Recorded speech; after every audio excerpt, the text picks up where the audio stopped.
ડીસામાં સરાણીયા પરિવારો હતા અને હું જ્યારે પણ ત્યાં જાઉં ને એટલે મને કે બેન કાર્ડ ક્યારે આવશે એમ. અને કાર્ડ એટલે મતદારની ખબર ના પડે, ફોટોવાળું કાર્ડ.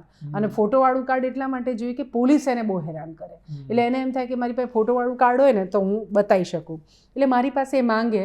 અમે એના મતદાર કાર્ડના ફોર્મ ભર્યા ને એને જ્યારે મતદાર કાર્ડ મળ્યું એટલે મને ત્યાંથી ફોન આવ્યો મને કે બેન અમને કેડ મળી ગયા એમ. એટલે મેં કીધું બહુ સારું એમ. અને શું કરો છો હવે? એટલે મને એમણે કીધું કે બેન અમે તો ચાલતા રણુજા જઈએ છીએ. આમ તો ચાલતા રણુજા જવાની સિઝન આ છે.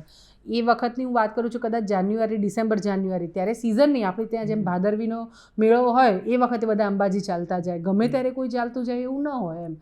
એટલે મેં કીધું કે એટલે તો અત્યારે કેમ ચાલતા જાઓ છો રણુજા? એમણે કીધું કે અમે માનતા માનીથી કે જ્યારે ફોટોવાળું કાર્ડ અમને મળશે તો અમે ચાલતા રણુજા જશું. ત્યાંથી 300-350 કિલોમીટર થાય. હવે તમે જીવનમાં કોઈ દિવસ આવી વાંધા નહીં જોયું હોય.